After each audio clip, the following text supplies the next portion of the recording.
lutte contre la pandémie de Covid-19. Les journalistes sénégalais, en collaboration avec One Camping, s'engagent pour la mutualisation des forces. One est une organisation mondiale de campagnes et de plaidoyers basée aux États-Unis et qui lutte contre l'extrême pauvreté et les maladies évitables en Afrique en suscitant du grand public et faisant pression sur les dirigeants politiques du monde entier qu'ils soutiennent d'efficaces aides. La rencontre avec la presse a servi de tribune d'échange, de stratégie et de plans de sensibilisation dans la lutte contre la pandémie de Covid-19. Sachant le rôle primordial que peuvent jouer les médias. Un réseau de journalistes sénégalais pour l'Afrique francophone a été formé sous la houlette de M. Désiré Assobawi, l'initiateur du programme responsable de l'ONG One, un mouvement mondial dont le but s'articule sur deux thèmes. En finir avec l'extrême pauvreté et les maladies évitables, afin que chacun partout dans le monde puisse mener une vie digne et pleine de possibilités. Monsieur Désiré Assobawi nous fait le point de la rencontre d'échange avec les professionnels des médias. Donc ici, et nous sommes une organisation de campagne, essentiellement de campagne, c'est-à-dire que nous faisons pression sur toutes les parties tenantes. À commencer par les gouvernants, ceux qui ont le pouvoir, ceux qui ont l'argent, ceux qui peuvent faire changer les choses, mais en passant par tout le monde. Le secteur privé, tous ceux qui peuvent contribuer à améliorer la situation des hommes sur la planète. Donc nous sommes un mouvement mondial et notre but se formule autour de deux thèmes. En finir avec l'extrême pauvreté et les maladies évitables. Parce que nous voulons que chacun partout dans le monde puisse vivre une vie digne et pleine de possibilités. Donc nous faisons essentiellement de la campagne, nous faisons beaucoup de bruit, essentiellement aux États-Unis, au niveau du Congrès, etc. Nous avons des bureaux sur plusieurs continents. Pour l'Afrique, notre siège africain est basé à Johannesburg. Et nous avons des présences au Nigeria. Nous avons le plus grand bureau de One après Johannesburg, c'est le Nigeria.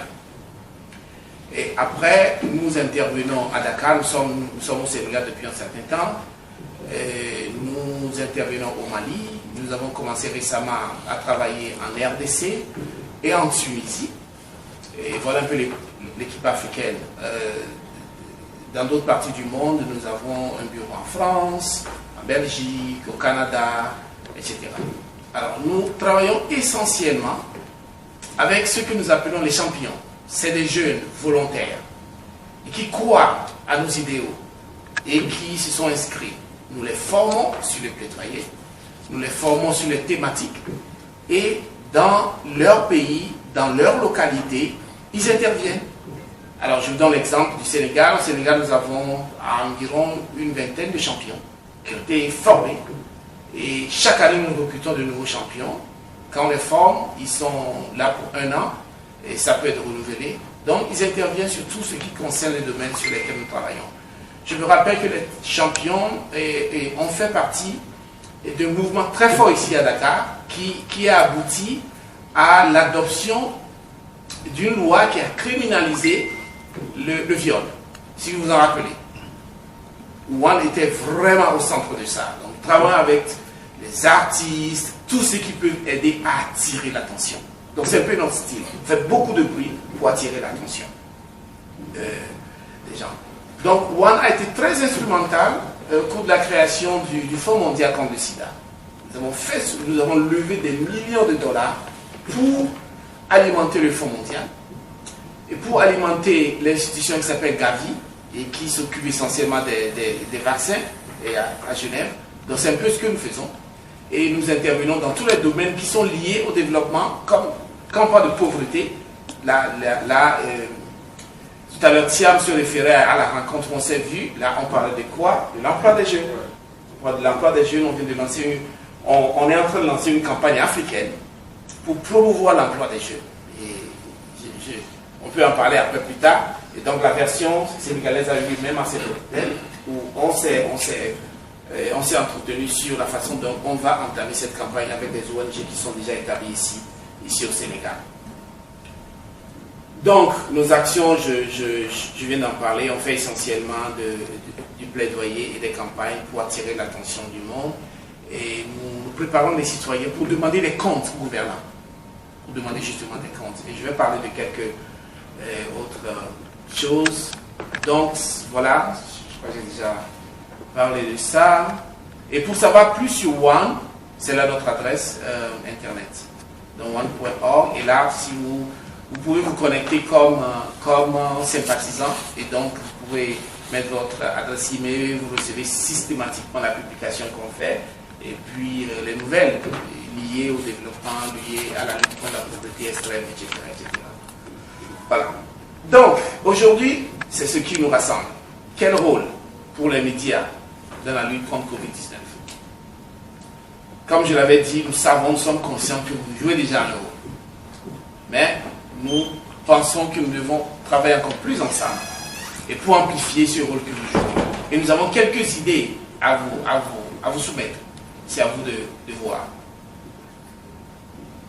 Donc, récemment, nous avons publié un papier dans lequel nous avions montré ce que nous pensons être les obstacles et pour en finir avec Covid-19. Et c'est de là, c'est à partir de ce papier que nous avions décidé d'investir encore plus dans la lutte contre Covid. Et vous avez la copie de ce papier dans votre dossier. Donc, le premier constat, c'est que le nombre de personnes ayant pris la troisième dose du vaccin anti-Covid dans les pays riches, je parle de la troisième dose seulement, le nombre de personnes qui a pris cette dose est 3 fois plus important que ceux qui ont pris seulement une dose dans les pays pauvres. Donc, on parle de 70 millions de personnes dans les pays riches qui ont déjà accès à la troisième dose, contre 21 millions de gens qui ont pris la première dose en Afrique. Nous savons que la distribution de vaccins ne respecte pas les engagements que les pays riches ont pris autour du G7 et du G20. Ils ont dit, oui, nous allons partager équitablement, mais dans la réalité, ce n'a pas été le cas. Des pays font des coups. J'ai suivi un nombre de discussions au niveau de l'Union africaine. Et leur envoi spécial sur les questions de Covid, c'est vraiment énervé qu'il y a des moments où l'Union a même commandé et après, les commandes, personne ne sait où, d'autres pays, vous avez certainement suivi. Il y a des pays qui se sont fait des faux, etc. Alors que ce que Covid nous montre aujourd'hui est que personne n'est sauvé si tout le monde est sauvé. Pourquoi il y a des variants? C'est parce que le virus a pu élire domicile quelque part, a pu avoir eu le temps de rester et de muter, de se transformer. Si on s'était mis ensemble en solidarité pour lutter contre le virus, comme un seul monde, le virus n'aura pas la possibilité de se muter. Et c'est ce que les Occidentaux n'ont pas compris. Et ils pensent qu'en se protégeant, et eux, ils seront sains et saufs. Malheureusement, ce n'est pas le cas. Le monde étant devenu un village. Et c'est la même chose au niveau de la capacité de fabriquer les vaccins. C'est seulement tout récemment qu'on a vu une certaine ouverture pour qu'on puisse fabriquer le vaccin ailleurs que dans les pays riches. Bon, heureusement, et là, nous savons que le Sénégal est très en avance en Afrique, pratiquement plus en avance, et dans le processus de la fabrication du vaccin. Et là, c'est une bonne nouvelle. Alors, je disais tantôt aussi que le problème de Covid-19 n'est pas seulement un problème de santé. Nous avions vu que ça a modifié tous nos modes de vie, mais le plus important, c'est la situation économique que Covid a engendrée. Covid a fait perdre des millions d'emplois, a fait changer les choses, a renvoyé des millions d'Africains ou d'autres personnes dans le tiers-monde ou dans les pays pauvres, dans la pauvreté extrême encore. Et nous avons les chiffres. Et elle a changé notre mode de vie, la façon dont nous travaillons, tout a été chamboulé. Donc, je crois que c'est une bataille complète qu'on doit mener contre Covid si vraiment nous voulons nous remettre sur les rails vers notre développement. Donc, à One Campaign, quand on s'est vu, nous avions décidé de poursuivre quelques objectifs clés que vous connaissez déjà. Pour avoir l'immunité, disons, universelle, il faut qu'au moins 70% des populations soient vaccinés. Pas 70% des populations des pays occidentaux. Parce que eux-mêmes, s'ils font 100% là, on reviendra avec eux. Si on n'a pas de vaccin, on reviendra avec les nouveaux variants. Donc on va tout recommencer à zéro. Ça c'est clair. Donc il faut que 70% des populations soient vaccinées. Et ça implique beaucoup de choses. Ça implique beaucoup de choses qui sont même opposées. Et vous aurez la parole pour en discuter. Ça implique d'abord que les vaccins soient disponibles. Une chose. Ça implique que nous avons la capacité de dispatcher les vaccins dans les coins les plus reculés. Parce que si les vaccins sont seulement à Dakar, je me demande ce qu'on va pouvoir faire. Donc, pouvoir avoir les vaccins là où on en a besoin. Mais ça implique aussi que nous ayons la possibilité de convaincre nos gens à prendre le vaccin. Ça, c'est de l'autre côté. Parce que nos collègues qui sont dans les grandes capitales et qui font pression pour que les pays donnent leur vaccin. Et ça a commencé à se faire, même si c'est de façon timide. Mais on sait aussi que des vaccins sont arrivés dans des pays pauvres où les gens ont refusé de les prendre. Je parlais à notre collègue du Nigeria, seulement la semaine passée, on a dit que c'est des milliers de vaccins qui sont périmés au Nigeria parce que les gens ne les ont pas pris. Vous voyez un peu qu'il y a des problèmes de chaque côté de la médaille, quoi. Et c'est là que nous avons besoin vraiment de la presse pour intervenir. Donc on a besoin d'argent pour faire les tests, pour acheter les équipements et bien sûr pour la fabrication de vaccins. Je crois qu'il y a déjà des pas dans la bonne direction. Donc, encourager les personnes à se faire vacciner, il y a plusieurs causes à l'hésitation vaccinale. Il y a la désinformation, bien sûr, mais il y a encore d'autres causes, etc. Il y a des gens même qui ne croient toujours pas que ça existe, qui croient au complot, etc., etc. Mais il y a aussi des gens qui publient du n'importe quoi et qui sont sensibles à tout. N'importe quoi, vraiment. L'hésitation, ce n'est pas seulement en Afrique. Il y en a aussi ailleurs. Il y en a autant ailleurs qu'en Afrique. Donc, nous pensons que, et selon les calculs que nous avions faits, il faut qu'on mobilise au moins 200 milliards de dollars. Je parlais tantôt de l'impact économique pour la réponse économique, y compris le recyclage de 100 milliards de dollars, au moins des droits de tirage spéciaux. Récemment, le FMI a fait libérer les droits de tirage spéciaux.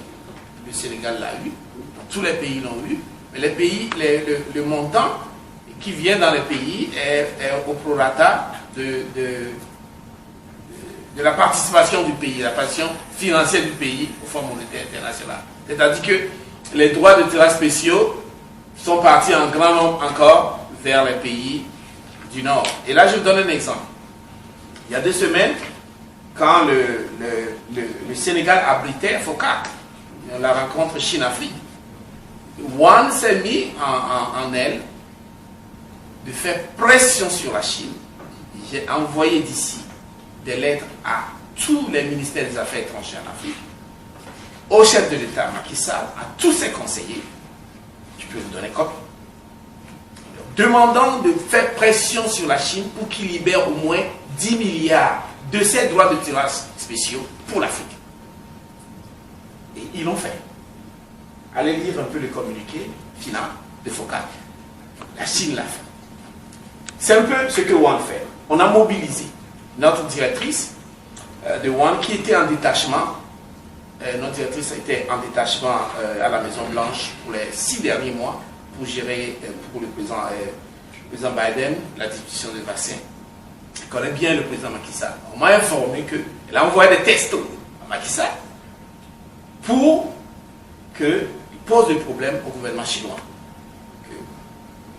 Comme par sur l'agenda, il faut vraiment qu'on en discute. Et ça a occupé une grande partie de l'agenda.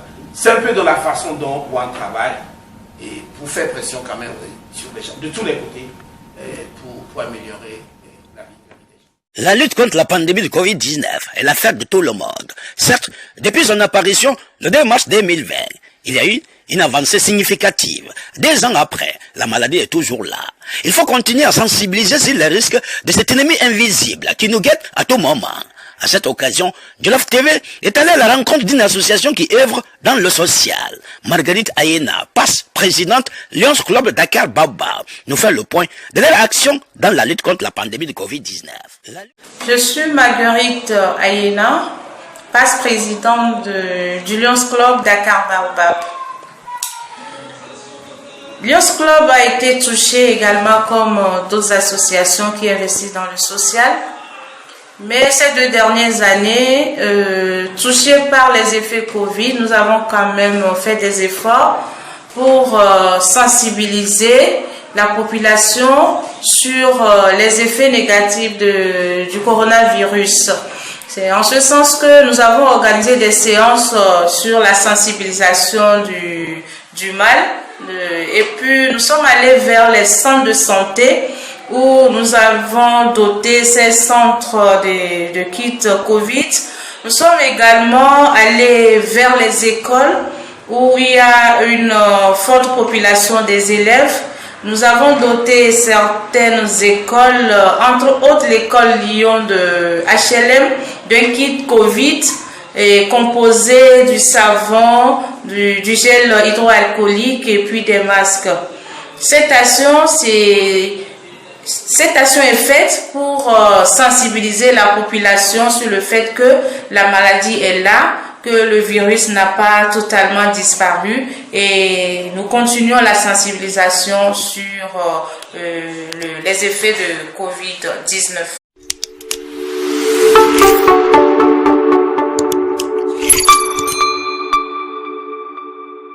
Don des kits Covid. Les Lions Club Dakar Baobab et Dakar Fodis ont procédé ce vendredi 26 novembre 2021 un don des kits Covid composé de masques et de gel hydroalcoolique à l'école Lyon HLM 1 Dakar. Pour Marguerite Ayena, passe présidente Lions Club Dakar Baobab, cette remise symbolique de don des kits Covid entre dans le cadre du respect des mesures barrières recommandées par les autorités sanitaires. La pandémie de Covid-19 n'a pas totalement disparu. Elle est là, mais il faut continuer à observer les mesures barrières pour se protéger et protéger les autres. Les 2 clubs, Dakar Baobab et Dakar Fonis, ont voulu marquer leur action à travers cette remise symbolique de dons de kits Covid pour sensibiliser et protéger les élèves de l'école Lyon HLM 1 contre la pandémie de Covid-19. Marguerite Ayena, passe présidente Lions Club Dakar Baobab, nous fait le point de ce don de kits Covid à travers sa déclaration. Le club Lions représenté ici par leurs différents membres, quelques membres. Et en termes de hiérarchie, nous sommes là aujourd'hui avec notre passe-gouverneur à ma gauche, M. Aboutal, qui fait partie du Lions Club Dakar Baobab. Et à sa gauche, la présidente d'un autre club qui s'appelle Phoenix. Et voilà quelques membres du club Phoenix. Et je signale que aujourd'hui vous avez la présence de 2 clubs. Et les 2 clubs, c'est Dakar Baobab et Dakar Phoenix. Ok.